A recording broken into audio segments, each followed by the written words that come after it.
Good morning. Welcome to the Tuesday, June 7th regular meeting of the Mason County Board of Commissioners. We're just delighted to have everybody here, and it's always great to have a full house. Thank you for coming. Mr. Dan Cooling, could you please lead us in the Pledge of Allegiance? Of course. I pledge allegiance To the flag of the United States of America and to the republic for which it stands, one nation, under God, indivisible, with liberty and justice for all. Thank you. I'm going to take a personal point of privilege. It came to my attention today that a longtime fire commissioner from Hoodsport, Frank Phillips, passed away Sunday. Oh, no. Frank was not only serving his community as a fire commissioner, he served the Mason County community on a Board of Health and on our 911 MACECOM governance board. And if you don't mind, could we take a moment of silence to remember Frank and his wonderful contributions to this community?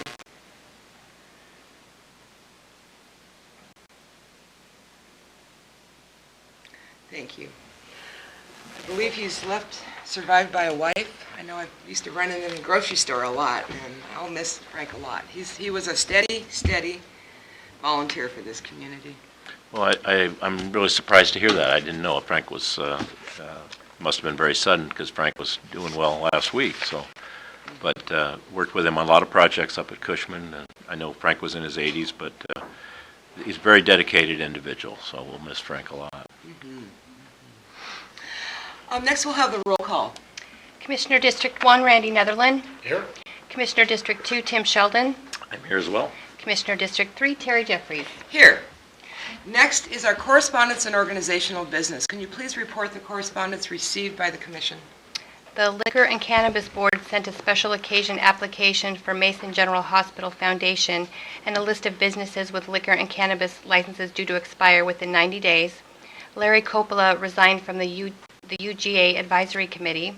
Olympic Panel sent notification that they will close their Shelton plant. Marilyn Vogler applied for the Planning Advisory Commission. Hanks Lake Road Community sent a petition to designate Hanks Lake Road a county road. The Historic Preservation Commission sent a letter regarding preservation funding, and James Taylor applied for the Board of Equalization. Thank you. Next we have a news release regarding our Mason County Heritage Grant Cycle. Is Michael McSims here? He is not. I will read the news release in his stead.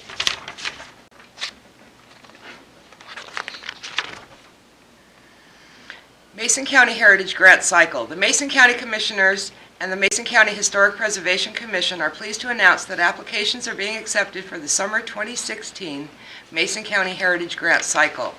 On behalf of the Board of County Commissioners, the Mason County Historic Preservation Commission administers the Mason County Heritage Grant Program to assist projects that promote the public's access to county history.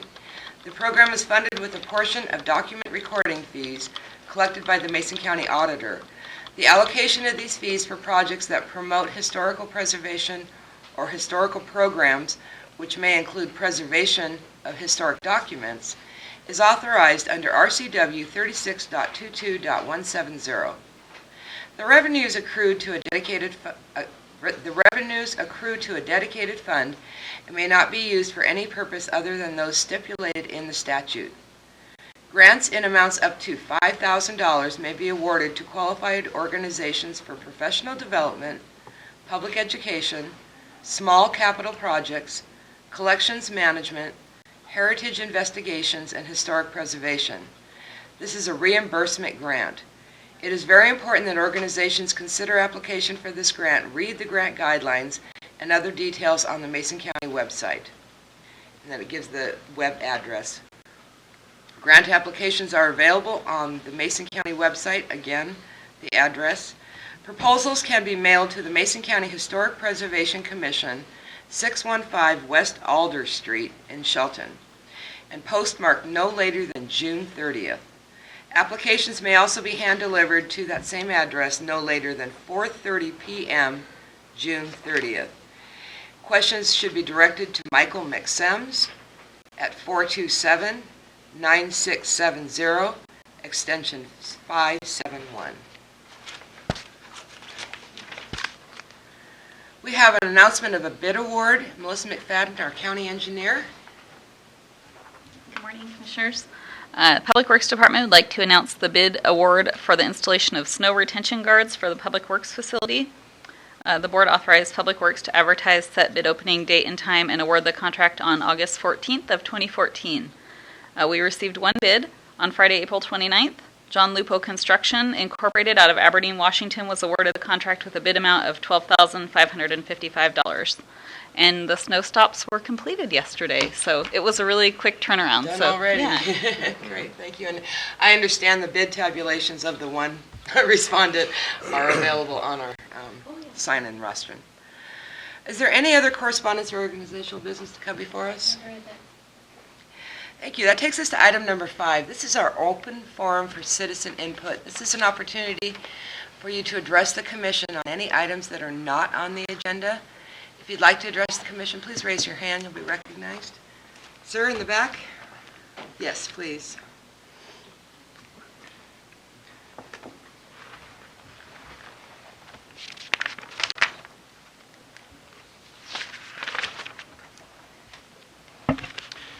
Yes, thank you. My name is George Funk. I live in Allen.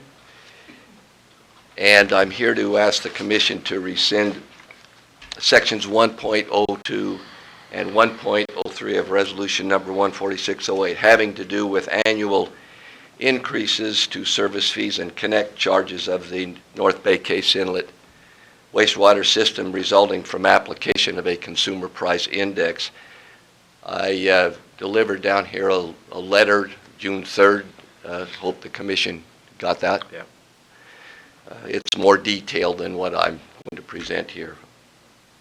Several times over the last few years, I have mentioned this matter to previous directors, Tom Moore and Mr. Matthews, obviously to no avail, so I decided to discuss the issue with you.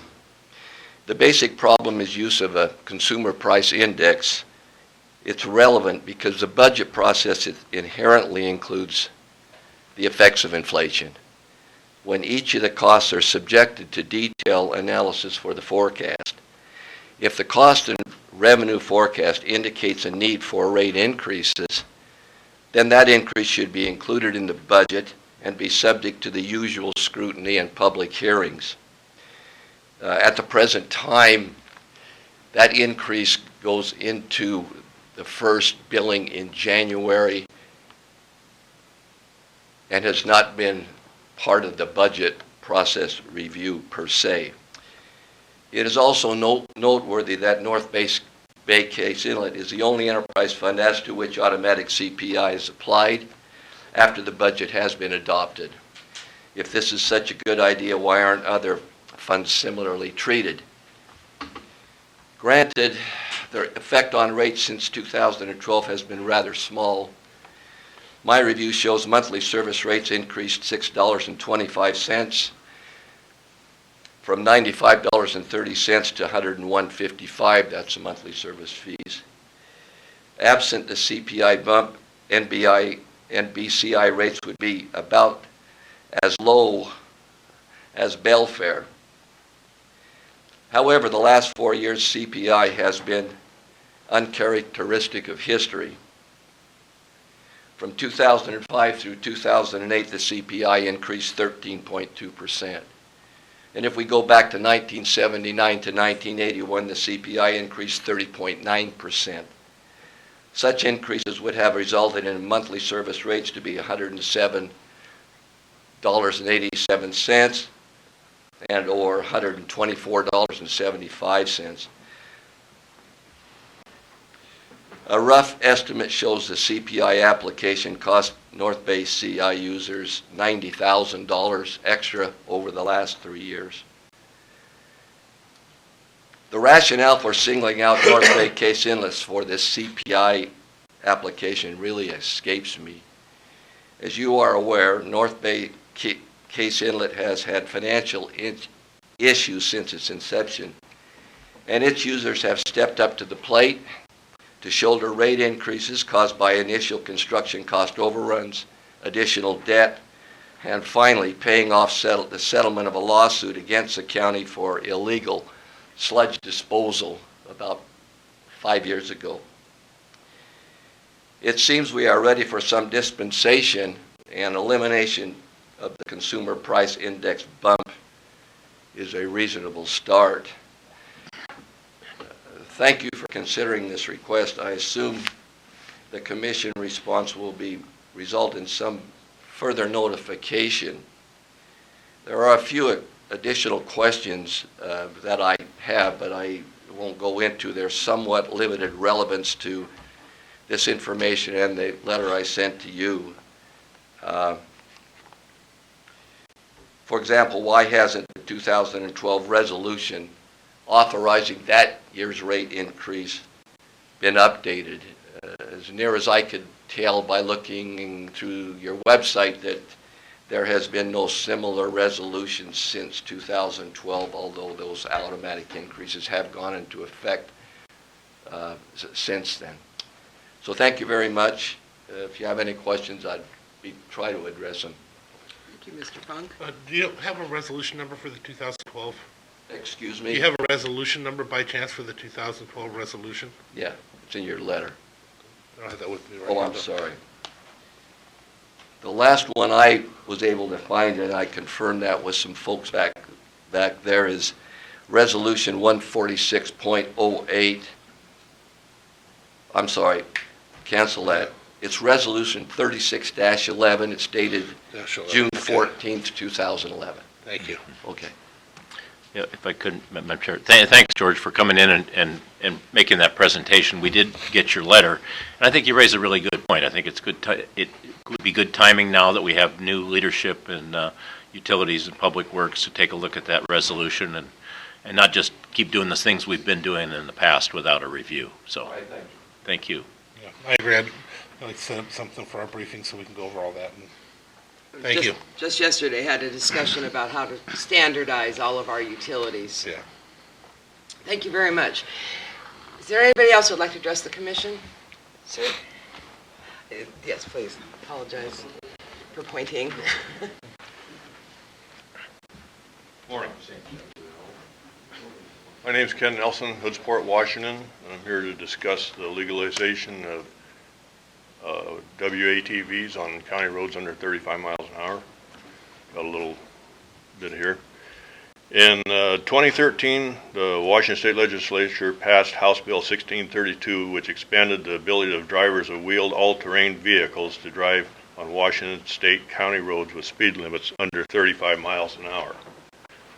The passage of this bill was a bipartisan effort accumulating in years of work among legislators, ORV, WATV enthusiasts, members of the environmental community, business and state agencies. The bill sought to provide for this expansion in a safe and responsible manner by requiring proper equipment registrations and identification tags on the vehicles, and providing appropriate legal penalties for improper conduct. Stakeholders believe this bill will allow for millions of dollars of economic impact from the recreational tourism in our state. 15 counties, including Pacific County, Grays Harbor, Clallam County, have adopted this bill, but Mason County is yet to do so. We have in Mason County paid our fees for departmental licensing and paid to have our ATVs, UTVs to be street legal and cost up to $400 each. We are asking that you please work with us to ensure those vehicles that are in compliance with the new state laws are given access to the county roads under 35 miles an hour. Also, we have 175 signatures of Mason County citizens who support this bill and would like to have it enacted. And there's all the, if anybody wants. Sure, please. We'd love to have it for the record. Thank you, Mr. Nelson. Before you, Please. are you done speaking, or? So, Yeah. Okay, because I had a question for you. Sure. If you don't mind. We have been discussing this. I think it's going to be, this is just my opinion, Commissioner. I think we're moving forward with it.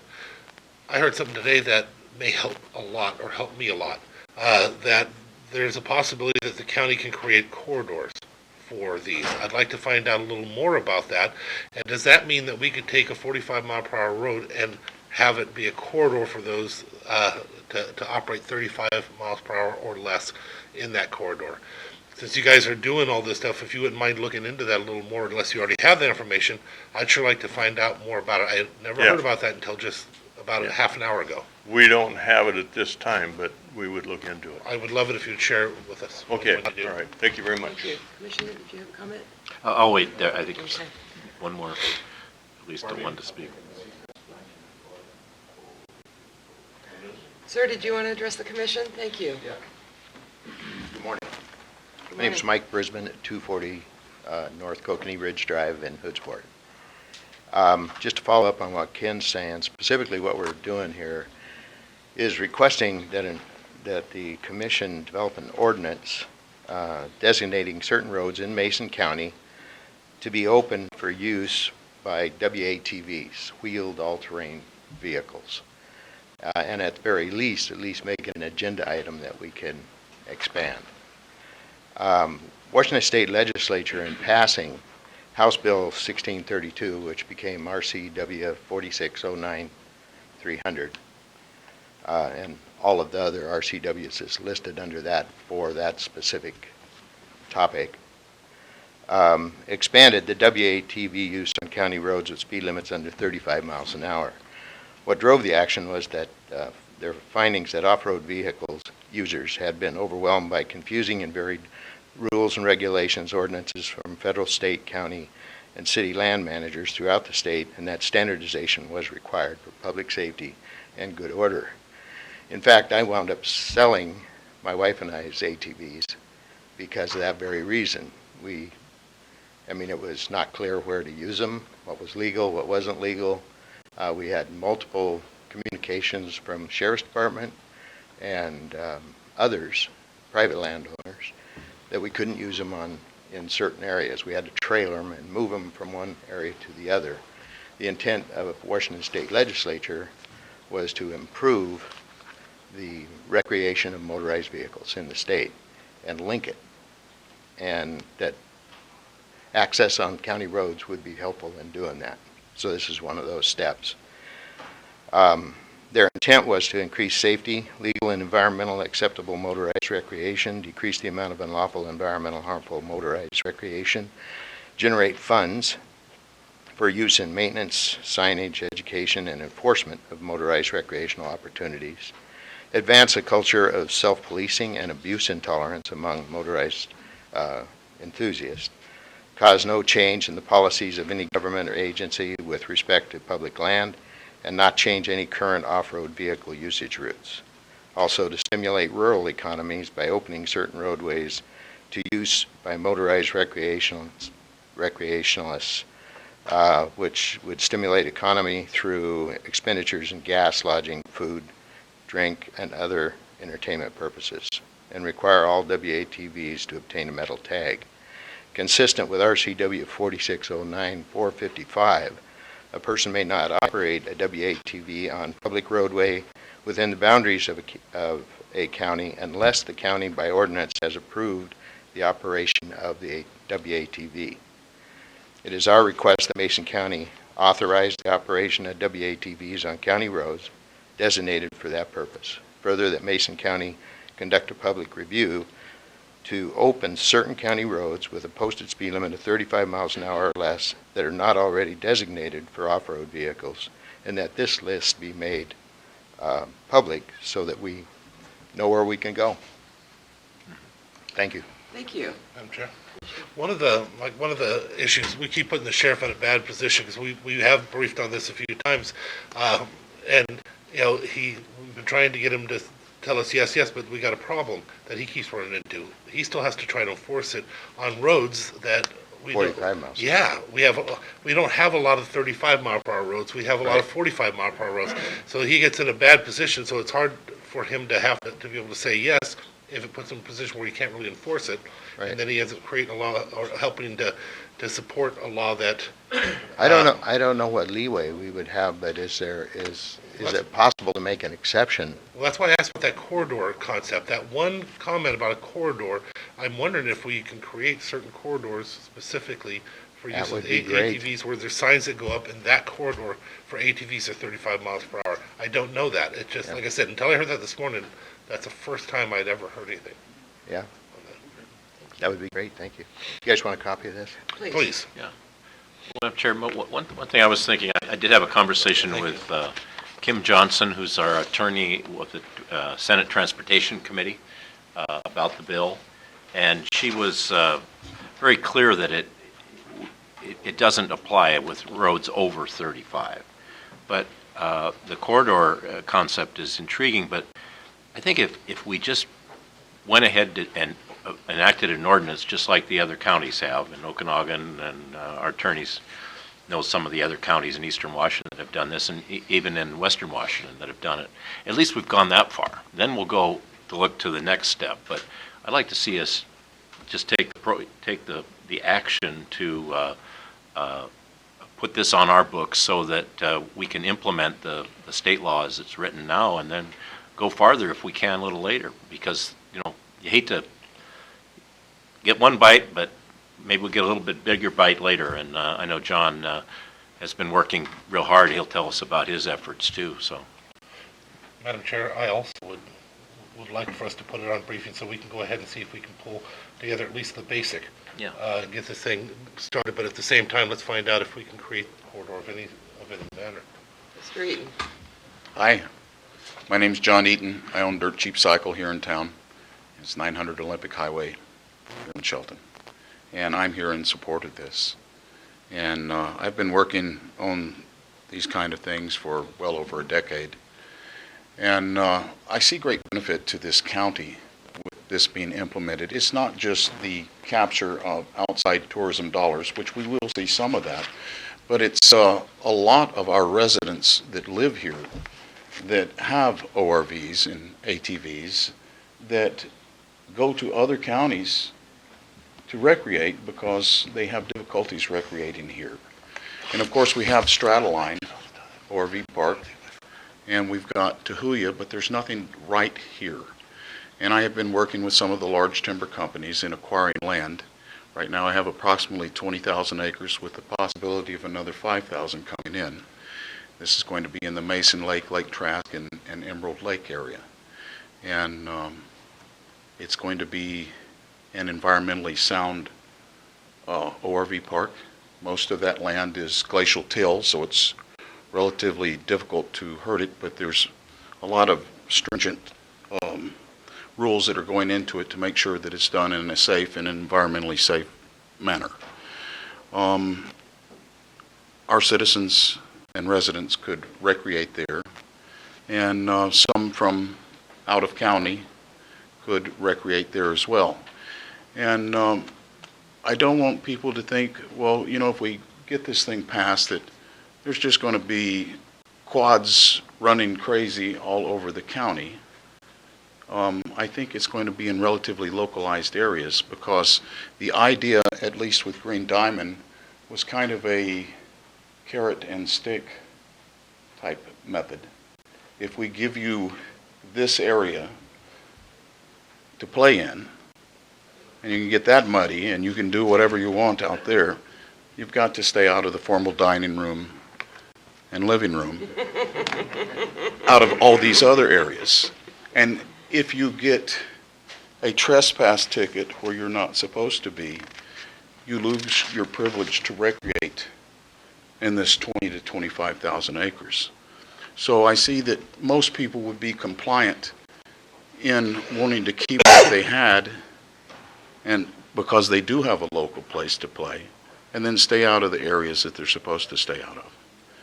So I will look into that about the 45-mile-an-hour corridor and see if I can find that. I do know that the reason we went 35, because I was instrumental in working on this bill as the other one before that led to it, with the dirt bikes being turned into street legal cycles. But the motorcycles require DOT-approved tires, whereas the ATVs do not. And when you exceed 35 miles an hour, there are some ATVs that the balloon tires just don't handle well, and it could be a danger. So if we were to change this, I know it would require a bill at the state level, and it would also require having DOT tires for them to exceed 35. So there's a few issues there we have to work with. That's about all I have to say. If you had any questions. Well, one for me. John, would you agree if we just take what we're offered, at least to get this thing started? You know, sometimes I see these opportunities that we look for what would be best, the greatest benefit, but maybe we can start with at least what's on the books and implement that for our county, so that the less than, the 35 mile an hour roads. And you bring up a good point about the tires. I didn't know that, but Well, it's just a few of them. It's Sure. the cheaper and older models, like Yeah. the ATCs. They have the balloon tires and no suspension, and at lower speeds they work fine, but they'll bounce Yeah. when you get up high. I think And we you- wouldn't want those on there. I don't know if we could do a multi-tiered type registration where you have one that's under 35 and one that's Yeah. 45, We but can- that sounds fairly we onerous. can look at it in Olympia this next year and see Sure. if there's some opportunities. We've got some good people there that are familiar with what's happening in other counties, but it'd be great just to implement what's on the books now so we get started. I want to agree with that, and I want to say a journey of 1,000 miles begins with a Yeah, single yeah. step. Well said. Madam Chair. Thank you. There's also, aside from even the off-road and tourism, a lot of the people I hear from are more of the locals that are living out in areas. Some of them might surprise you. I've heard from Lakeland Village, because they'd like to be able to move around through that area instead. These golf carts are not allowed, even though they do it. Haven and Wooten Lakes and Trails and Lakes, they're close to the trails out there, being able to move within their own community. And as for the corridor, the only reason why that piqued my interest so much, or the idea of it, is we see corridors anyway on the state highways or the freeways. Ever go down the 5 and you see speed limit 70 miles per hour, trucks 60? That's what I meant by a corridor, and I was wondering if that verbiage is in there, is that what we could do to create some type of corridor in that way through certain major arterial roads in the county to get from one place to another? Sheriff Salisbury, please.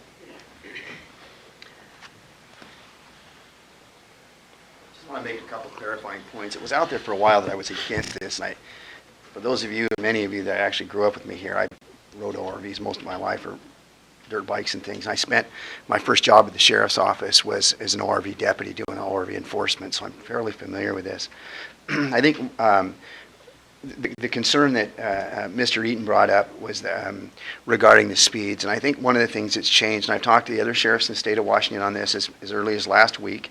I think one of the things that has changed over time too, when we talked about the DOT tires, is that the tire improvements are being made now so that those tires will be improved to be able to ride on the roadway at the increased standards. I think at the time that they went with 35 mile per hour speed limit as a result of the tire issue, it's changed and there's been improvements. That was my concern with the 45 mile per hour speed limits. A number of the people that are in the room today had come to me individually, spoke to me at individual meetings, and I don't think some of them knew each other at the time. And so I actually asked them to come down to my office so we could sit down and talk as a group, and they could talk to each other and communicate, knowing each other. It's been a while since anybody came down to my office to actually ask about what is the proper process, how do we do this to follow the state law. We want to do everything in compliance and do the right thing on this, and it's really nice to see that. And I know that a number of the people that are here today have made every effort to want to be in compliance with that. The state law does say that you can do that. It's up to the county to adopt the individual code and ordinance. My concern on the 45 speed is that many areas of our county, and as many of the rural counties, is that if I won't name a particular place, but many of our places might have a rural store. Think of anyone in our county. Near your house, the speed limit's 35. To get to that store, you drive down 35, and in less than a half a mile, it's a 45 road, then it goes back to 35 and you're at the store. So in order just to drive down to the little country store, you're stuck. You're doing the best job you can to comply. You got to stop, and you can see it from here, but you can't drive in a 45 zone. And my concern was, as the commissioner said, it puts us in a tough spot, because as the deputy goes out there and the vehicle passes by, and of the folks I know, they're probably not going to go more than 35 anyway to go down there. But as they get down there, somebody that doesn't like ORVs is pointing the finger at the next guy saying, hey, you're not enforcing this. We want them written a ticket. They shouldn't be on the roadway. And it puts us in a tough spot, even though that the person is maybe not even traveling over 45.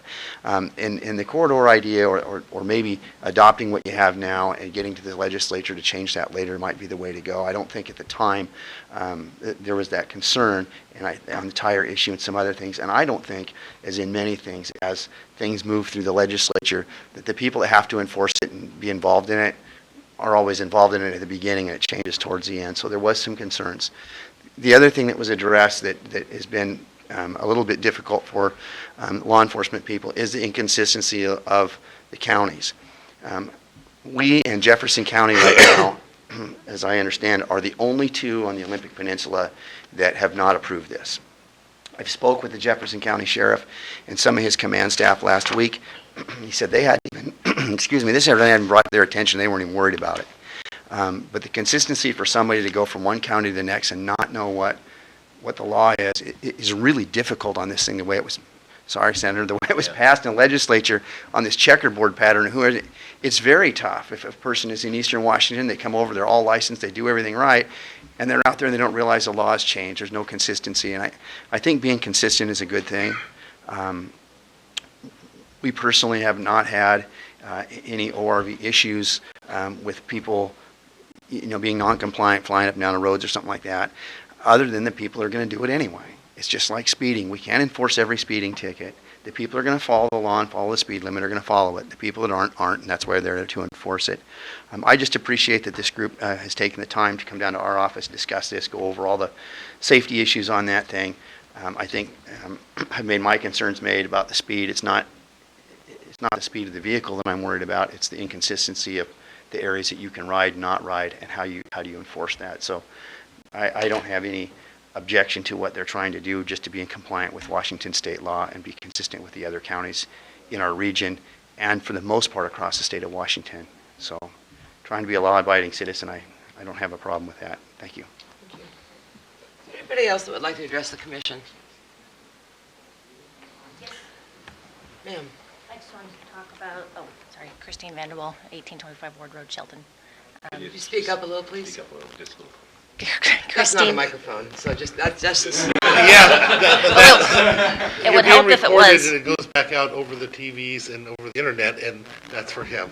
Well, So- okay. Microphone would help because I don't talk very Yeah. loud. Okay, Christine Vanderwall, 1825 Ward Road. I just wanted to talk about my support with the quads and the side-by-side vehicles that look kind of like dune buggies. I have a daughter with a pretty major disability, and the only way that she gets to enjoy those kind of things is being able to be seat belted in and be able to be with me in that kind of vehicle.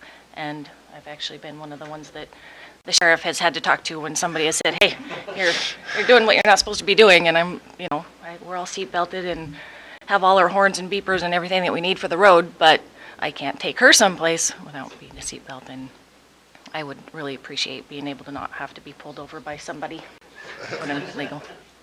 So, Thank you. that's all. Thank you. Is there anybody else who would like to address the commission? Well, looking through the minutes that we'll be approving, just as recently as May 9th, we had this very discussion. All three commissioners, well, I shouldn't speak for Commissioner Sheldon, but I know that Commissioner Netherland and I have been very concerned about making sure that the sheriff was in support as well. After hearing him today, I agree that this is something that we should at very least be able to adopt and put on our books. Enforcement will be difficult. In my own road, getting down to the store is a 45-mile-an-hour trip, and it would be nice to be able to take an ATV down there. I concur in a hearing, and I'd like to direct the clerk, please, to make note that we would like to have a public briefing session to review what the ordinance would look like. We have our county engineer here who would be also responsible, perhaps, Melissa, in drafting a draft ordinance for a review following the briefing. And our attorney's here as well. And our Tim's still attorney, here. yeah. Tim might review this. Can't Do a see quick him, I'd review. block him off. Sir, I have a copy of the Cloud County ordinance. if you could turn that into when you leave, that would be great. But, yeah, we do get access to those things, and it's nice to know that we don't have to reinvent the wheel, so to speak. Thank you so much, everybody, for coming down and for advocating on this issue. Thank you for your work at the state legislature and here in the county, and we'll make it happen. And It'll be tough to make sure it's enforced, as the sheriff's pointed out, but at least we'll have that opportunity. And thank you to the sheriff for stepping up here and saying he has no objection. That makes a big difference. Yeah. Well, thanks for coming today. I think this is how you get things done. You get a group together and you got 175 people sign something and come down and work through the details. So thank you very much. Thanks for hearing me. Okay. So we will move on to the next item, is the adoption of the agenda. Madam Chair, I move for the adoption of the agenda as presented. And I'll second the motion to adopt our agenda today. It's been moved and second to adopt the agenda as presented. All in favor, please say aye. Aye. Aye. Aye, motion carried. The approval of the minutes. Madam Chair, we have two sets of briefing minutes today to approve. I would move their adoption, May 9th and 16th of 2016. I will second. It's moved and second to approve May 9th and 16th, 2016 briefing minutes as presented. All in favor, please say aye. Aye. Aye. Aye, motion carried. Next is our action agenda. We have 12 items on our action agenda, but they're very there are a lot of numbers. So I'm going to read through these, or I'm going to divide the reading through these a little differently. All the items on the action agenda are intended to be approved in one vote. We will read through each of the items and then offer the audience the opportunity to ask any questions on any of the items read, or to request that any of the items be pulled out for a separate vote. Additionally, the commissioners also have that option. So first, we will read through those action item agenda. Again, I'm going to divide these a little bit unevenly, it seems like, just trying to put the numbers all in one, or divide those up evenly. I will read items 8.1 through 8.6. Commissioner Sheldon, would you please read items 8.7 through 8.9, and Commissioner Netherland 8.10 through 8.12. Yes. Oh, I'm sorry.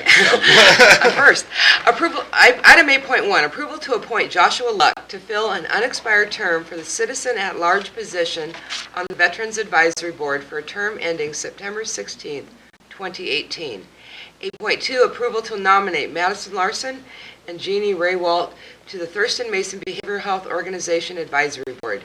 8.3, approval of the memorandum of agreement and consent to joint representation relating to the Washington Hydraulic Project Approval Program. 8.4, approval to list two Mason County surplus properties, parcels 12207-34-60020 and 22213-11-60030 with Richard Beckman Realty Group. 8.5, approval of the Veterans Assistance Fund applications for food totaling $450, utilities totaling $290.93, and housing totaling $1,172.25, for a total of $1,913.18, as recommended by the Veterans Service Office. 8.6, approval of the professional services contract amendment between Mason County and Robert Droll for design, engineering, bidding, permitting, and project management services for Sand Hill Park Fields 1 and 2 improvement project. This amendment will have no cost impact to the county, as the additional $14,024 will be paid for with grant funds. Madam Chair, 8.7 is approval to set a public hearing for June 21, 2016 at 9:30 a.m. to consider the sale of real property located at 330 Panorama Drive, parcel 320156-01026 to Bobby Gonzalez for the amount of $3,000. 8.8, approval of warrants. Claims Clearing Fund warrant numbers 8040077 through 8040453 in the amount of $1,953,005.46. Direct Deposit Fund warrant numbers 31621 through 32006 in the amount of $643,869.71. and Salary Clearing Fund, warrant numbers 700-1918 through 700-1947, in the amount of $467,551.60, for a total of $3,064,426.77. Claims clearing year-to-date total is $11,238,594.09. Our direct deposit year-to-date total is $4,939,003.87, and our salary clearing year-to-date total $5,038,832.11. And 8.9, approval of the professional services contract amendment between Mason County and Robert Droll for planning, design, engineering, bidding, and project/construction management services for the Mason County Recreational Area Infield Renovation Project for Fields 6 and 7. This amendment will have no cost impact to the county, as the additional $9,872 will be paid for with grant funds. Madam Chair, item number 8.10, approval to set a public hearing on Tuesday, June 21st, 2016, at 9:30 a.m. to consider the 2016 budget supplemental appropriation and budget transfer as follows. Current expense, 001. Number 1, $44,112 from current expense to the coroner's office part-time deputy. Item number 2, $15,727 from current expense to Department of Emergency Management Alert Sense. Item number 3, $4,000 from current expense to Auditor's Office overtime budgeting error. Item number 4, $3,916 from current expense to Superior Court Commissioner to cover the 75 to 85% increase. Item number 5, $33,750 from current expense to Indigent Defense to cover the 3/4 year additional contract at $4,500 per month. Item number 6, $54,884 from non-departmental reserve for reclass and 1% to approved reclass. Item number 7, $201,228 from non-departmental reserve reclass and 1% to approved salary adjustments. Supplemental request, line item 171, item number 1, $4,950 to increase in supplies and equipment for juvenile services, an increase from Juvenile Detention Alternatives Initiative, JDAI grant. Item number 8.11, approval of the amendments to the Juvenile Detention Alternatives Initiative, the JDAI, grant contract for 2015 through 2016. Juvenile Court Services budget allows funding to be spent before 6/30/2016. Item number 8.12, approval for the budget to authorize Public Works to set a hearing for June 21st, 2016 at 9:30 a.m. to consider the adoption of the revised Mason County Comprehensive Plan Chapter 8, Transportation, in accordance with RCW 36.70A.70. Thank you. Is there anybody in the audience that has any questions on the items just read? Cheryl. Item 8.10, item number 3, I don't know, we might talk about this more at the hearing on the 21st, but the math is wrong to me, item number 5. The math is wrong, so I'm wondering if there's something that they're not telling us, that we don't know, or if it's just an error. I don't know if you want me to address it now, or if you're going to do it. We'll have our budget manager look at that. 3/4 of a year, that's, whether it's an official, how many months would that be? Times 4,500 a month, I don't know. There's a difference in about, Well, I don't think 8 months well, no. is going to be accurate because, It's not that anyway. We already passed it to allow for it. We're just doing the budget transfer. The amount of time is accurate, wasn't it? I don't know. Our It's budget 7 manager and a will half look into it. months. Our budget. Yeah. 7.5, okay, that's good enough, okay. Yeah. Nice catch, though, thank you. Thank you. Is there any other questions on any items on the action agenda? Would any, commissioners, do you have any questions? Would anybody like any items removed for a separate vote? Commissioners? Hearing none, I would entertain a motion. Madam Chair, I move that the Board of County Commissioners approve the action agenda today, the items 8.1 through item 8.12. Second? It's been moved and seconded to approve items 8.1 through items 8.12 on today's action agenda. Is there any discussion? Hearing none, all in favor, please say aye. Aye. Aye. Aye, motion carried. That takes us to our public hearing. We have a public hearing today to take public comment on applications for the 2014 current use open space and timberland taxation program. Staff Phil Franklin. Hi, Phil.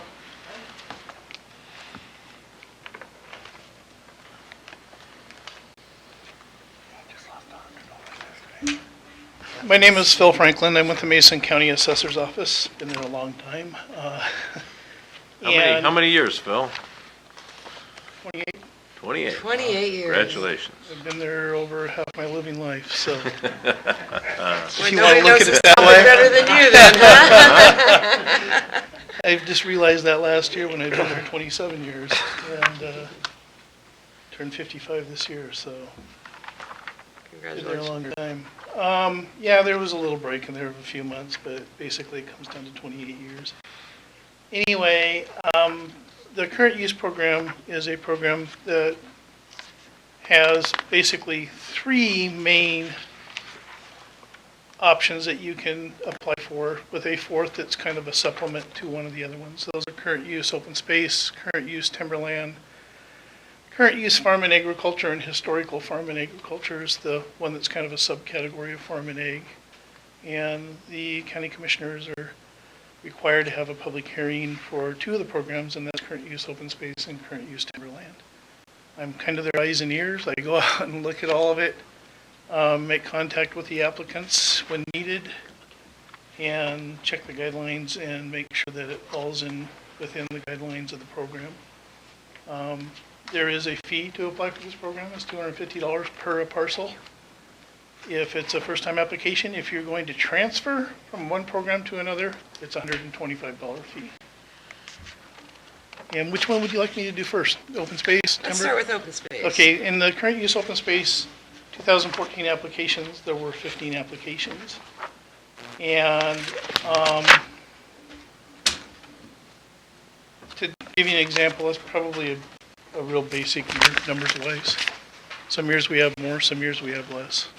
When the real estate market crashed, we had a lot more. People that intended to develop large parcels decided not to. Anyway, with these programs, such as current use timber, after you apply, if farther down the line, what happens is your land is valued at a different value. That value is figured out by using land rents and cap rates to figure out what a per dollar per an acre value is for like open space. In the timberland portion, those are figured out by the State Department of Revenue. And they do that by stumpage values along with the cap rate to figure out what a per acre cost is. And those values in the timberland may vary. They vary on operability and the type of timber that grows on the property. And they range from $1 an acre for swampland to, I think we're up to about $3.90 this last year per acre for nice flat stuff that grows big Doug fir. So anyway, the first applicant is Jeffrey and Carrie Bell, parcel number 42113-10-90014. Their address is 1475 East Webb Hill Road. This was a property that Bill Schumacher owned that he sold to Jeff and Carrie Bell.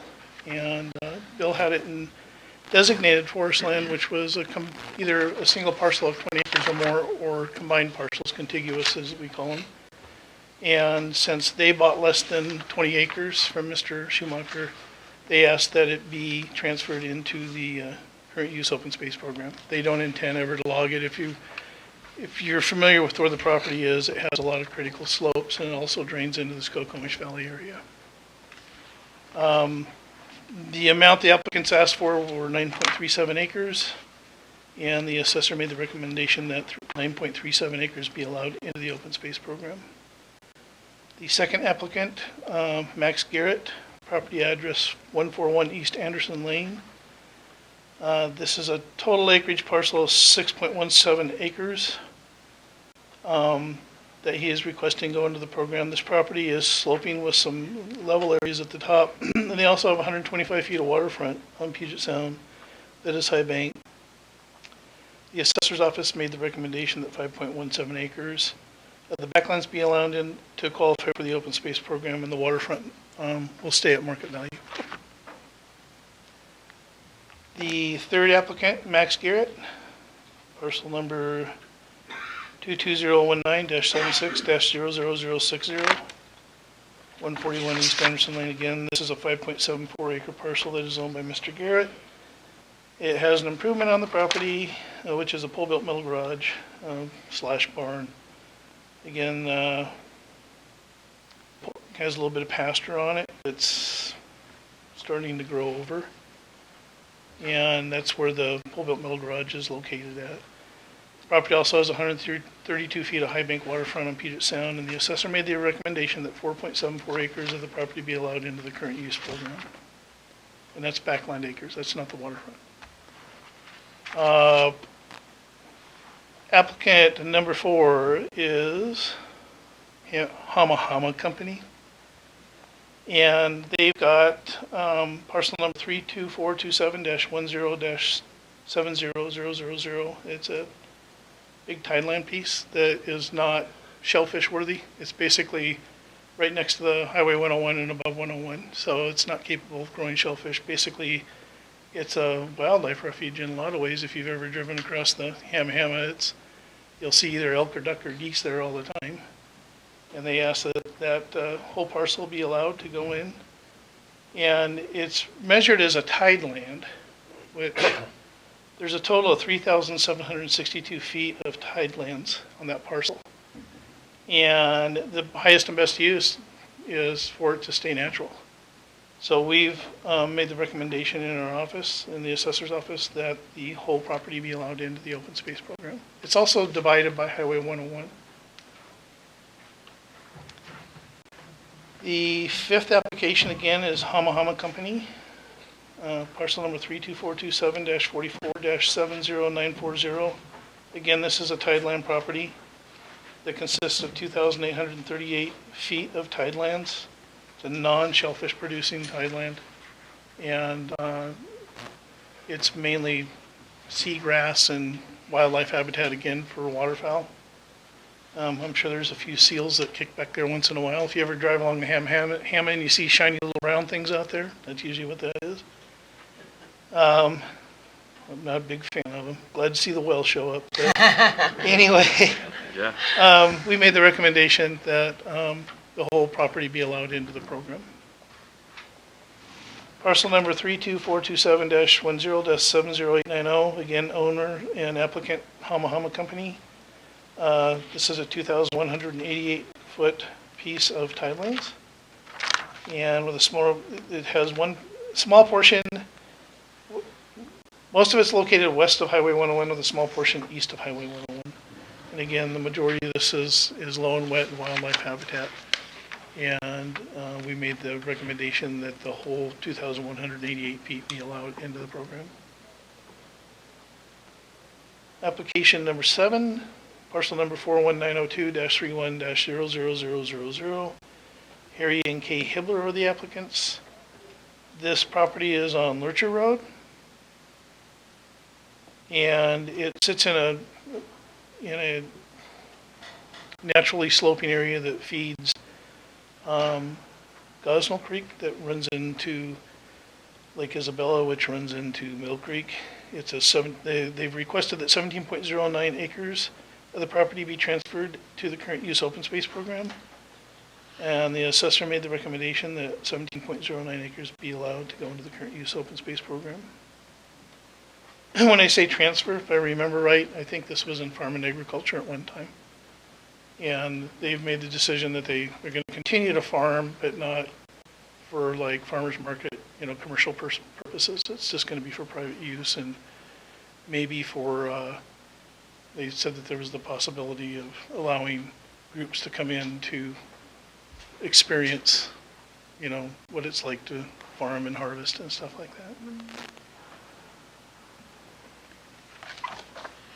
Parcel number 32413-30-000000.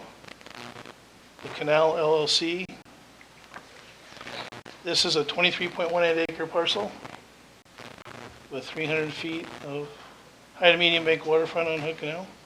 Majority of the acreage is west of the Highway 101 and is heavily wooded and has some pretty steep slopes to it and a stream that runs down through it. Occasionally, Mr. Timothy Powell is the representative of the Canal LLC. It's a family group. And he has requested that that whole upper portion, because of slopes and water runoff, be allowed into the open space program. And the assessor made the recommendation, or that the assessor recommends that the area west of the Highway 101 be allowed into the current use open space program. However, the actual acreage amount will be determined at a later date. And that's because at the time that they applied, they were doing a survey for the amount of acreage that was west of the highway. So they could have an exact amount because it included properties across the east side of the highway also. So rather than be wrong, I'd rather have the right acreage at a later date. It's part of one whole parcel that's split by the highway. Parcel number 22029-50-00905. Charlie Leister, I guess, is how you pronounce it. This is a 4.41 acre parcel, and it has a house on it owned by the applicant. The property is sits above Totten Inlet, and the applicant has required that 3.41 acres be allowed into the current use open space program. The assessor, after doing an inspection, has made the recommendation that 3.41 acres be allowed into the current use open space program. Parcel number 32024-22-90024, Michael Lombroso, property address 131 East Lighthouse Road. This is a 2.19 acre parcel, and it has some low and wet areas on portion of it, and Mr. Lombroso has a house that sits on this property, and he requested that 1 acre be allowed into the program. And after going out and looking at how wet it is for a critical, drainage area in that corner by the Agate store there, that I made the recommendation in the assessor's office that 1 acre be allowed into the program. It basically has zero use. Very wet. Yeah. Parcel number 2220-43-00030, applicant's name, Elvira Lopez. This property is located above 106 on Hood Canal. It's a 4.6 acre parcel and has some pretty good slopes and some streams that cut across it. And the applicant is asking that all 4.6 acres be allowed into the current use open space program. And the assessor is making the recommendation that 4.6 acres be allowed into the program. Parcel number 22220-34-00010. Also, the applicant is Elvira Lopez. This is a no-depth waterfront parcel that consists of 3.27 backland acres, which would be south of Highway 106. With 95 feet of no-depth waterfront on Hood Canal, the parcel has 2 improvements on the property. The backland portion is fairly wooded and pretty good slopes and has springs and seasonal runoff streams on it. The property owner is asking the 2.27 acre portion of this property be allowed into the current use open space program. After removing the area that the houses sit in along with the waterfront, which will be run at fair market value, not allowed into the program, the back 2.27 acres on the slope we've made the recommendation that that be allowed into the program. Parcel number 42123-75-00020, Anton and Heather Richards. Property address 1643 East Eagle Point Drive. It's a 5.6 acre parcel located in the Purdy Cutoff area. This property has a house and miscellaneous structures on it. It's, after you get past the house, it's pretty steep. Drops right down onto the Purdy Cutoff area. They requested that 4.6 acres of the parcel be put into the current use open space program. After walking this property, I almost wanted all of it to go in. The assessor recommends the 4.6 acres of the subject property be allowed into the current use open space program. Not only is it steep in there, there's a lot of springs in there. Yeah. Um, A lot of road maintenance issues on the cutoff there because of it. 3/4 of the way down the property, you could look down, and I guess about 2 weeks prior to that, they'd had a blowout there. And you could see it, you could see where it just scabbed the side of the hill and water running out of it, and it hadn't rained at that time since they'd had the problem a couple weeks. So yeah, a lot of water. Application number 14, parcel number 122-106-44-00000, James Murphy. Mr. Murphy has a 10-acre parcel that he purchased in 2008. And Mr. Murphy also owns other properties in the area that he has purchased as an addition to this, which you'll get some for this year's applications for the same program from him. But he's started off with 10, and he's consolidating to keep it all open space on Harstein Island. And it's in the general location, not right on, but in the general location of where all the state park land is also. Mr. Murphy, the property is fairly level to rolling and has a low and wet area on it. And Mr. Murphy is asking that all 10 acres be admitted to the current use open space program. And the assessor recommends that all 10 acres be allowed into the program. The last application, parcel number 22025-14-90040. The applicant's name is German Vicente. Address 32880 East Harstein Island Road South. Mr. Vicente,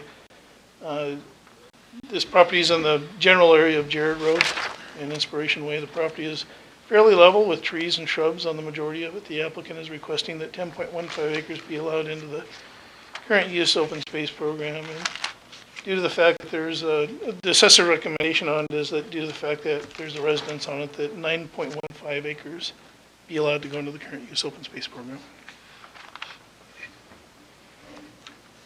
Any question on any of them, or? A couple questions. Okay. On the Hamahama properties, is that subtitle at all, or is it, I don't recall us doing tidelands in the past, and so I know that there's a very distinct difference between subtitle. Well, one of the things we did a couple of years ago is we did a pretty in-depth market analysis on tideland sales. And if those tideland sales are shellfish bearing, they were going for somewhere between $200 and $250 a front foot. So we kind of caught the eyes of not only Hamahama, but a lot of people when all of a sudden tidelands went from $2 a front foot to $200, $250 a front foot. They're non-shellfish producing. We can either give them a discount or they can go into the program. Well, for them, they watch their values go from $4,000 to $400,000. And when they started looking at some of their tidelands, and the legals in that area are just a nightmare on some of the parcels. It's like part of them's up over here and part of them's over here. And anyway, they did a lot of research, brought in some of their late 1800 maps, and they have large pieces of tidelands that don't do a thing for them. It basically sit alongside both sides of the highway, or they're in a non-shellfish producing area. So, As far as commercially shellfishing or natural sets? commercial mainly is what we're looking at, but we also had a couple of sales, like one at 227 a front foot that was just bought by Jane Q Public that has no intention of harvesting shellfish. But when you're saying it's non-shellfish producing, you're referring to the commercial? No, when I say non-shellfish, it means that it needs a lot of rehabilitation or it just doesn't support shellfish. I mean, whether it be tide or the mud or whatever the product is that they're raising in Okay, the thank you. canal, it's usually oysters. But they were allowed to put it in there. I mean, it's basically, if you read the open space qualification forms, which, by the way, I did put copies of all the applicants and an information sheet over there for the open space Should have program. distributed that before you started. Yeah, I forgot about it. And anyway, along highway beautification is one of them. And in their case, I mean, I think that the Hamahama is one of the prettiest crossings of a bridge outside of how narrow they are. It's pretty brilliant. There is. I mean, I've grown up looking at it, and as you get older, I think you appreciate it more. Anyway, that highway beautification is basically what they're saying, we can't do anything with it, we can't touch it, we can't produce on it, so they feel that it should go into the open space program, and I agree with them. Yeah, just because it's a long stretch of beach doesn't mean it's productive and Yeah, well, shellfish. I It's- mean, you've driven by there yeah, probably more than I And have. but and the tides and It's, everything it's else. all grass, subgrass, with a few channels into it on that side. But I and guess you my get question is more related to, whether we consider any acreages that are subtidal, that are mostly underwater, because our tidelands are not just what you see, it's Right. what's under the water. Yeah, a lot of sometimes they times. never see daylight. Right, and so are those properties also included? Or are there any subtidal properties Not in their included? case. Thank you, Not in their case. thank you. Usually if it's underwater all the time and it's non-producing, we're gonna recognize that in our typical value. Okay, thank you. Okay, on to the current use timberland applications. In 2014, we had four. I guess I had one more question about Okay. the previous one. You made a description of something called, on Mrs. Lopez's property, of a no-depth waterfront parcel. Yep. What does that term mean? It means on the water side of 106, if you're coming down the south shore, that it's such limited depth that you can't build on it. Oh, depth of the property? Yep, from Not the of the water. road to Okay. from the road to the water. Thank you. She's got a ton of depth uphill, but not on the waterfront. Thank you. Okay, I get it now. Okay, come out with me someday. I'd love to. Frankly, I would. Especially when you're going to Hamma Hamma. Yeah. Current use timberland is, again, one of the current use programs. It's for properties under 20 acres, where they want to dedicate it towards long-term timberland. And we had 4 applications this year. The first parcel is 22131-43-04000. The applicant's name is Renee Laird. And this parcel is a 6.09 acre parcel that's located in the Mulaney Creek area. It is mostly wooded and level, and at one time it was in designated forest land, but it was removed from a larger parcel, so it fell under the 20 acre minimum required for designated forest land. And he has requested that it be transferred into the current use timber program. Can I stop you there, please? I Sure. apologize. Yesterday's, in our discussion, I thought that 20 acre minimum no longer applied. Well, it does and it doesn't. That's why we have to adopt it. We Okay. haven't adopted it yet, so we still go by the old rule. I see. I apologize. Thank you. I That's thought okay. That was a state It's minimum. kind of one of the things we may or may not covered, I forget. Anyway, we made the recommendation that the 6.09 acres be allowed into the current use timber program. Outside of a small road access where a travel trailer sat at one time, it's all forested, and it does qualify. They did turn in a timber management plan, so they met all the qualifications for it. The second applicant, parcel number 22030-24-93010, Matt and Crystal Jewett. This property is out Arcadia Road. It's 5 acres in size and is mostly wooded and level. Has a little bit of roll to it. It's in the general area of 31 Southeast Macomb Way off Arcadia Road. The applicant is asking that all 5 acres be allowed into the current use program. And after walking the property, I agree, it's wooded and treed. They're actually filling in some of the holes where the previous owner did a little selective logging with some saplings. So the assessor made the recommendation that 5 acres be allowed into the current use timber program. The third application, again, Matt and Crystal Jewett, parcel number 22030-24-93020. It's an 8.51 acre parcel located in the same area of Arcadia Road. Closest location is 31 Southeast Macomb Way. This parcel is, again, same description, has some level areas and rolling. And they've appeared to have planted some trees in some of the harvested areas in it. They asked that all 8.51 be allowed into the program, and the assessor makes the recommendation that all 8.51 be allowed. There's a third parcel that he purchased in the script too, but they don't want to put it in because they want to use it for a future house site. The last application, number 4, parcel number 22136-21-01000, Rowley et al., trustee, is the applicant, and this is a 10-acre parcel that is located on Harstein Island. And the nearest named road is Harstein Heights Lane. The parcel is owned by the Raleigh Family Trust, and the contact for this is Chris Raleigh and Rebecca Raleigh. Property is level, rolling, heavily wooded. The applicant asks that all 10 acres be allowed into the current use program, and after doing an on-site inspection, the assessor has made the recommendation that all 10 acres be admitted into the current use timber program. Thank you. Obviously, that was a lot of work to review all those applications and walk those properties. Does anybody in the audience have any questions for Mr. Franklin? Commissioners?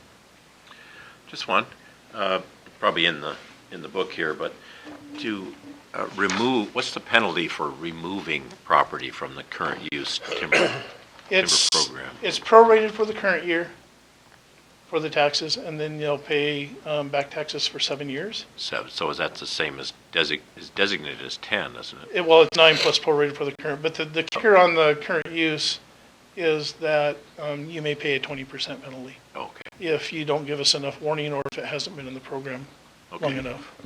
good. So there are penalties for withdrawing, and it's a big downside. Yeah, the downside to it, but it was put there so people wouldn't use it as a tax shelter Yeah. for development, so Right, it's pretty clear. thank you. Thank you. Other questions? Thank you, Mr. Yeah, Franklin. thank you. Would anybody like to testify on these applications? Sir? Come to the podium and state your name.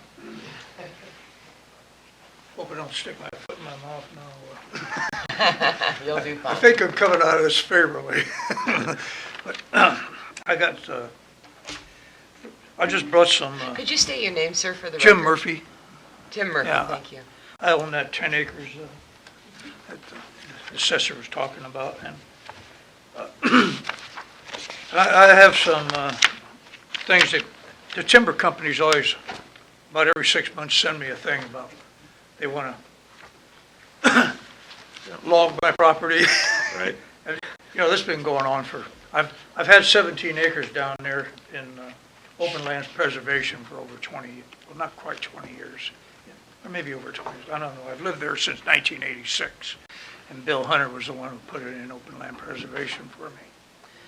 And what I'd like to say, though, is it's mostly willow and hemlock and cedar and stuff. It's not a real forest, but it is a forest. And if you go into it, you'll always notice the temperature is cooler there. If you go into any forest, you'll notice that. I was down in Australia a few years back, and I was looking at a log truck. It was an antique log truck. I was looking at it, and this guy come up. He was about my age. Anyway, he asked me if I knew what it was. And I told him, I said, yeah, it's a log truck. I said, where I come from, I said, they do a lot of that. And in fact, I worked for South Shore Construction. We used to drop shake blocks off down at Randy's Mill. Anyhow, he was telling me, he says, I don't see anything around here to log though. I said, they have some eucalyptus and stuff. He says, they have a lot of fire damage down there all the time. They had to burn off, they used to have a lot of orange groves, and they had to burn off the orange groves because of the fire hazard. They had to just take them out. They'd pile them up and burn them. And that's what's happening over here. And this temperature coming up all the time. And the guy told me, he says, they used to log cedar there. I didn't even know they ever had cedar in Australia.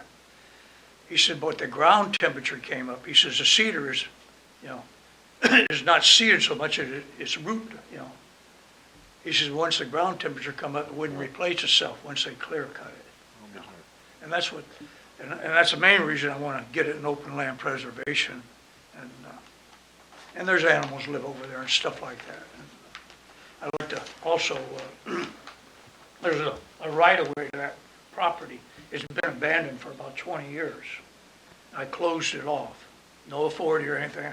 The reason I closed it was that it became a riverbed that was washing out the county road out right in front of my driveway, which is, and I talked to Alan. I don't know. I think his last name is Eaton. Eaton, yeah. Yeah, I talked to him about it, and he came down and looked at it. He said, well, the best thing you can do is close it off or burn it out, Well, it's all overgrown now. That was 20 years ago when I closed it off. I'd just like to let you know the situation. Thank you. Appreciate you taking the time to come in. Yeah, thank you. When I saw the name James Murphy, I thought it was a James Murphy Logging Company, but you're not the, no relationship. Is there anybody Thanks else very who would much. testify on any of these items or in the whole? Hearing none, I will close public testimony. Commissioner deliberations. Well, I want to thank the staff for doing such a complete job, and the presentation takes a lot of work in your office and time, and I appreciate it very much. And you're looking after the citizens too, as you mentioned, that this is not just a tax shelter for a developer. I appreciate the fact that we've got some tidelands going in there. I think that is essential, and I agree with you that that is a pristine view, and probably will. I appreciate that, and also that we have a lot of steep slopes going into preservation, because those tend to be the areas that cause us the most problems in this county and any county. So I don't have any issues with approving all of these applications. I don't either. I just appreciate that you did all the hard work to actually make sure that the rest of the taxpayers are protected by being really supposed to be in this program. So I appreciate that. With that, I'll make a motion, Madam Chair. Please. I'll take on the hard part here. Madam Chair, I move to approve the following current use open space application as recommended by the Assessor's Office. Jeffrey and Carrie Bell, parcels number 42113-10-90014. Max Garrett, parcel number 22019-76-00050 and 00060. Hamma Company, parcel number 324-27-10-70000 and parcel number 32427-44-70940 and parcel number 32427-10-70890. Kay and Harry Hibbler, parcels number 412-31-01-0000. The Canal LLC, parcel number 32413-30-0000. Charlie Lester, parcel number 22029-50-00905. Michael Lambroso, parcel number 32024-22-90024. Elvira Lopez, parcel number 22220-43-00030 and 22220-34-00010. Anton and Heather Richards, parcels number 42123-75-00020. James Murphy, parcel number 1216-44-00000. German Vincente, parcel number 22025-14-90040, and approve the current use timber applications for Renate Laird, parcel number 22131-43-04000, Matthew and Crystal Jewett, parcel number 2203-24-93010 and 93020. Rowley et al., trustee, parcel number 22136-21-0100. Thank you. Is there a second? I will certainly second the motion, Madam Chair. It's been moved and second to approve the current use open space applications and the current use timber applications as stated in the motion. Is there any further discussion? Just a note that as you go through these, you realize how many beautiful properties there are in Mason County. And Phil, you've got a great job to go out and look at some of these. Some of them I've known my whole life. Yeah. And the other thing is that, you think about how many are close to rivers and streams, how many rivers we have in Mason County that are not dammed. They've not been, they're just totally wild and not been developed. So it's when you look at other counties around the state, it's a great benefit for us. That's one of the reasons I like the Hamma, because it's pretty much, it's Not 100% natural, but it's about as close as it comes to. Also, I'd like to give a thanks to Amber for helping me do this stuff too. She's taken some of the things away from me that I had to do from start to beginning to free me up to do more things, and I appreciate her help. And Madam Chair, I just appreciate that Commissioner Sheldon didn't ask me to re-verify and read those numbers. I just want to state that, just for the public's knowledge, yesterday we had a briefing on the consideration of merging the designated forest land with the current use timber. And so we'll be reviewing that and hoping to get a lot of public input on that. And plus, we'll be on the 20th, I believe, of June, we'll have a briefing discussion on maybe adopting a public benefit rating system in order to be eligible to place your land into open space timber, just to make sure we're trying to meet the spirit of the law, not just the letter. If there's no further discussion, I'll call for the vote. All in favor, please say aye. Aye. Aye. Aye, motion carried. Thank you very much for your work. Thank you, everybody, for hanging in there. Thank you, Mr. Murphy, for coming down. I appreciate that. So that takes us to item number 10 on our agenda. This is our board reports and calendars. Who would like to report their calendar first? I can go first, Madam Chair. I don't have a whole lot of things. Of course, we try to talk about what meetings we've been to and where we have been together or are going to be together for the Open Public Meetings Act.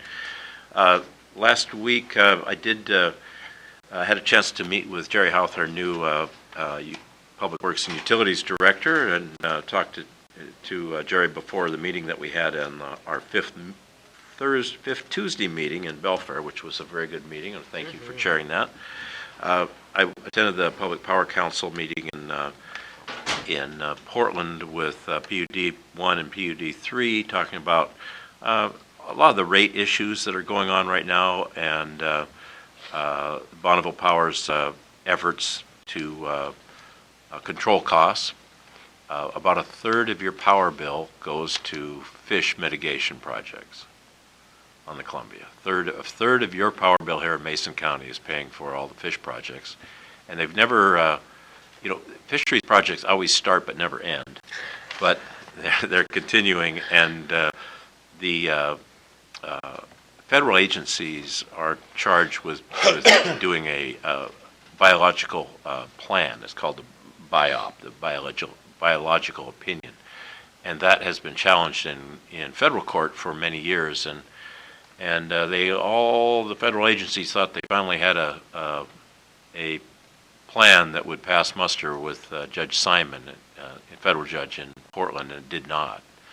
So it's back to the drawing board, and it's going to cost a lot of money to come up with a little bit better plan, hopefully. I had a chance to go to the Forest Festival on Saturday. I thought it was really well done. I want to congratulate the organizers. It's tough to do. It's all volunteer group to pull it together, but it was, of course, the weather was great, and a lot of great attendance, and the sponsors did a wonderful job, I thought. Let's see, yesterday we had our briefings pretty much all morning, and today, our meeting tonight, there's a show on at 10 o'clock at night. I think I'm right here on channel 125 if you get Hood Canal cable, and that's called Dark Justice, and that's a project that our sheriff's been working on for many years, and had the producers of the show at the sheriff's breakfast last month. But I believe that's on tonight. I think it's the Discovery Channel at 10 o'clock. So it's all about maple, other hardwoods, and the effort to try to preserve those woods because they're being stolen for music wood, guitars, dashboards for high-end cars, those kinds of things. So if you come in with your chainsaw at night and cut out a piece that's just right, about the size of a suitcase, it's worth $500-600. So it's something that we're working on Sad very to hard. see those trees. Yeah, And the remnants. Very and sad. those trees are primarily in the riparian zones where they're most useful. I'm going to meet tomorrow morning with Sierra Pacific at 9 o'clock down at their offices, talk a little bit about the projects and what's going on, and The governor will be here tomorrow as well, as I understand it, 10:15 to 10:35 at the Emergency Operations Center at the Public Works Building, and try to attend that. And a couple other meetings during the rest of the week with different contractors and things that are going on out in my area. And we'll be back here on the Monday, Monday briefings coming up on the 13th. Thank you. Commissioner Nivelin? Okay. We missed a meeting here, so I'll catch a couple things here. The Alliance of Healthy South Sound meeting. I attended an entrepreneurship competition at Shelton High School, which was absolutely wonderful. Some of those were extremely professional, to the point to where one of them was so professional, their business plan, that I went online trying to find out if it was plagiarized, because it was so spot on and so good. And it turned out the person's just a young genius, literally, so it was real. What was the product? On that particular, well, I don't want to, Okay. because I don't want to let them know that I was checking their thing out.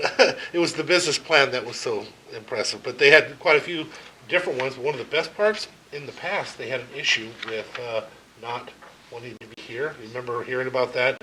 All these people would do their business plan, but it was always for a business in Portland or Seattle or New York. This time there was quite a few of them that were talking about opening businesses in Shelton and in Mason County and in Union. One of the people wanted to open a Red Robin in Union, just to let you know. It was wonderful. It left me realizing that our future, actually it's an old tagline you used in your re-election, or in your election, our future of Mason County is bright. They made me feel pretty warm, because I get worried sometimes when you see some of them, but they were really good at it. Matter of fact, one of them, I would like to find a way to give him money so he can do something I've never even seen before. He's already started a business, he's already doing it. This is a young kid in high school, and he's taking gaming and found a way to use a different type of format to run the game through, so it uses up so much less memory and stuff. So he's back down to megabytes from gigabytes, where everybody else that houses these things, these games, and they go through, they have to use gigabytes. He's found a way to do it back into megabytes. Somewhere there's a huge amount of money there for somebody to be made, or some kid, because imagine if a kid's gaming on his phone and instead of using gigabytes of information can go back to using megabytes.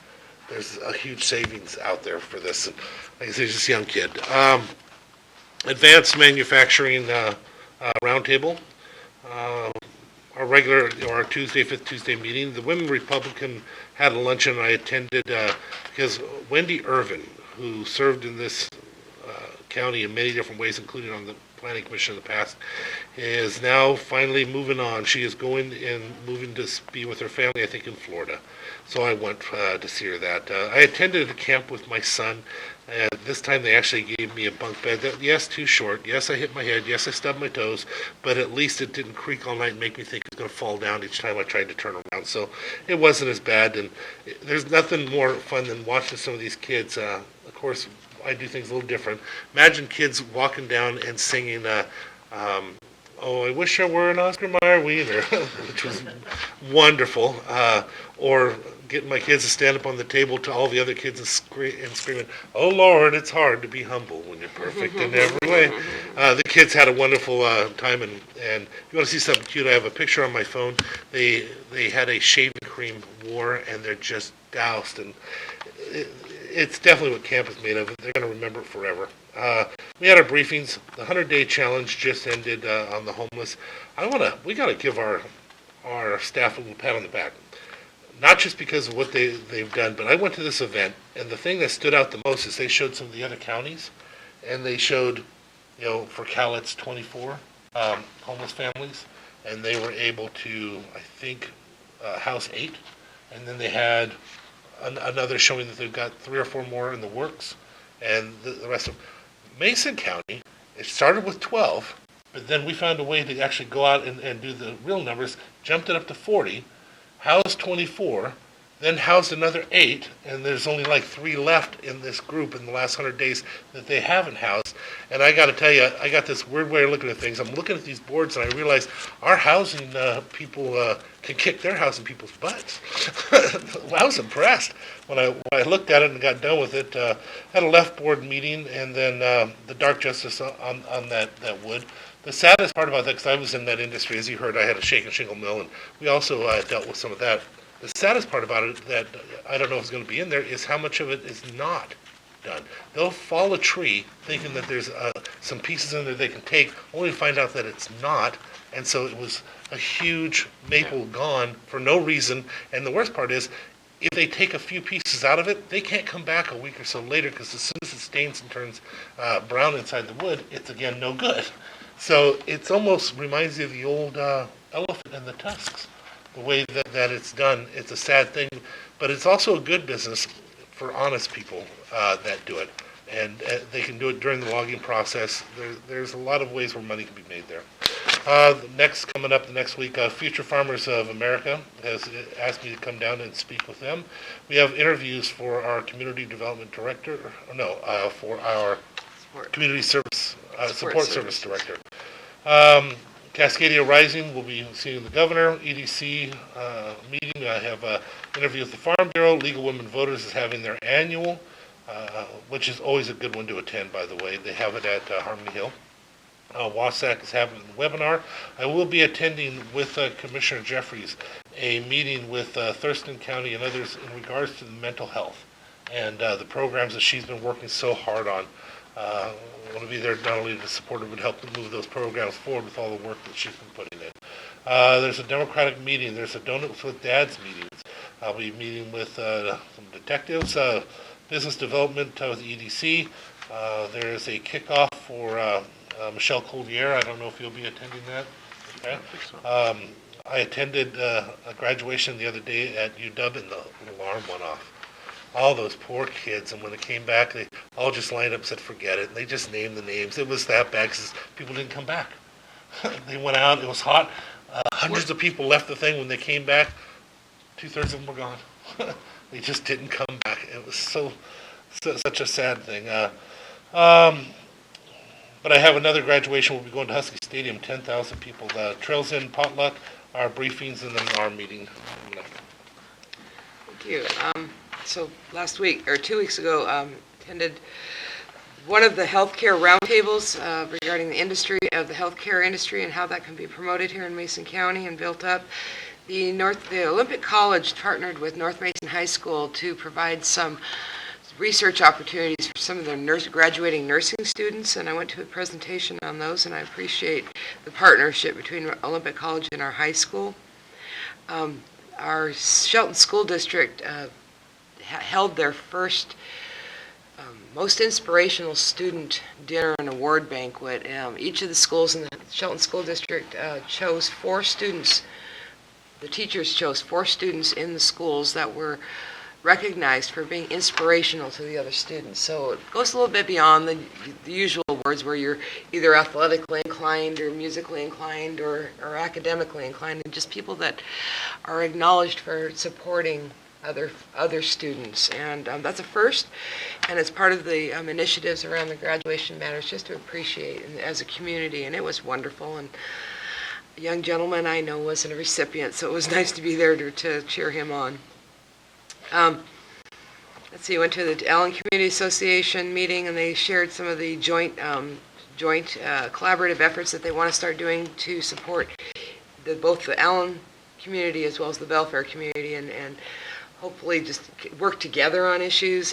Generally, we have communities that are separated and work independently, and it's nice to see them working together. Behavioral Health Organization agenda setting meeting. I went to Forest Festival as well. Thank you, everybody that puts that on each and every year. Let's see. We had our commission meeting briefings yesterday, and then this afternoon I'll be doing a video shoot regarding our promotional videos. Canvassing board meeting yesterday, and then today we will ratify the elections. There were something. What was it? We lost our gentleman. A total of 700 ballots for the presidential primary election that we will need to reject primarily because people refuse to identify the party.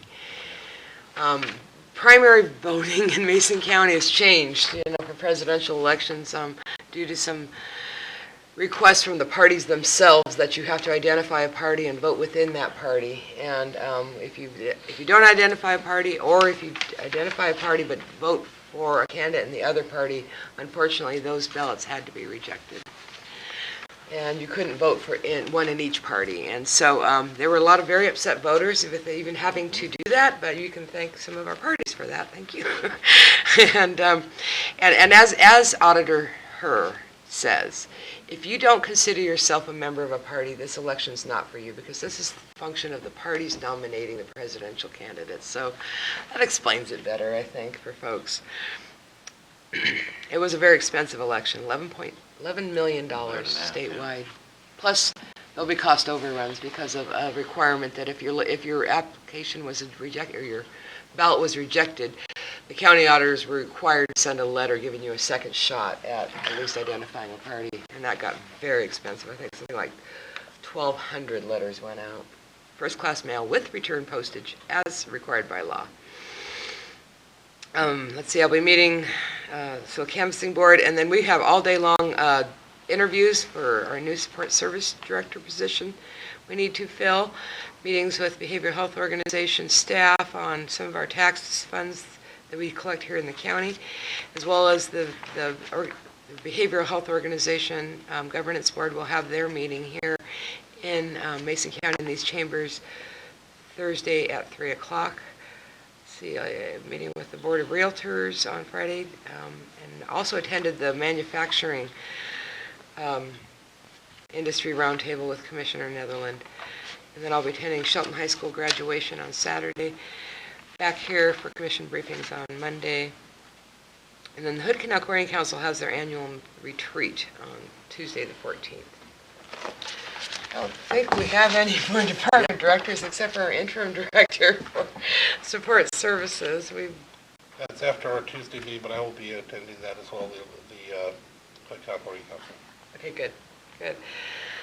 Is there anything else to go before the board? Just a comment quickly. I am sorry that the legislature approved the primary system that they did, and it was controversial. Of course, 4 years ago we did not have a Washington State primary, and the fact that we have it so late in the cycle, it really is meaningless. And I had a lot of people called and objected to identifying themselves as a member of a particular party.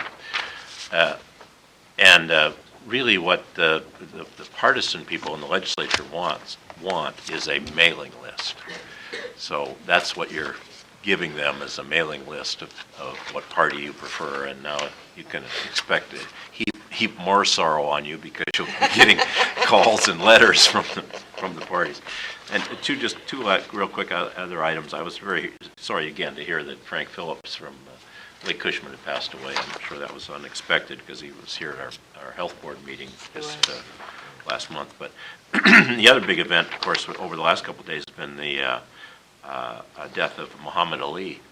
And I had a great opportunity, and I think it was in 1967 or 68 when he was banned from boxing and was going through his court effort to hear him speak. And so he was probably 22, 23 years old, and maybe a little about 24, because I was probably 19 or 20. But I didn't expect to hear someone as articulate and as such an inspirational speaker. He was very young, very brash, but extremely intelligent. And I went to the speech not expecting anything, and I left absolutely just astonished with the message that he provided. And where did you see him? At the University of Pennsylvania. Yeah, he couldn't. He wasn't making. He was banned from boxing. He couldn't make any money, so he basically went on a lecture circuit and spoke at college campuses and other places. While his case went through the court system, And of course, everybody knows that eventually he was exonerated at the United States Supreme Court level. So, A true hero of this nation, that's for sure. yeah, it was quite the tribute on around the country. One other comment regarding the primary. You know, Washington State, we were one of the few states in the nation that doesn't even, you know, we're independent enough that we don't like to be sharing with our party. We like to switch over parties and everything. And so I'm sure the rest of the nation shakes their head when we get upset of having to identify a party. Is there any other? I heard a lot of people actually saying they're picking the other party's one on purpose so that they'll get the junk mail from the other parties and so they don't feel guilty they throw it away. That's what they actually were telling me. You have Ms. McSims. I apologize. I was not here to read it. We read it. We read it. Thank you very much. I have the original here. I can leave for signing. Okay, thank you. Thank you. Is there any other, thank you very much for bringing that to our attention. Is there anybody else, anything else for the, move we adjourn, Madam Chair. okay, we are adjourned. Thank you, everyone.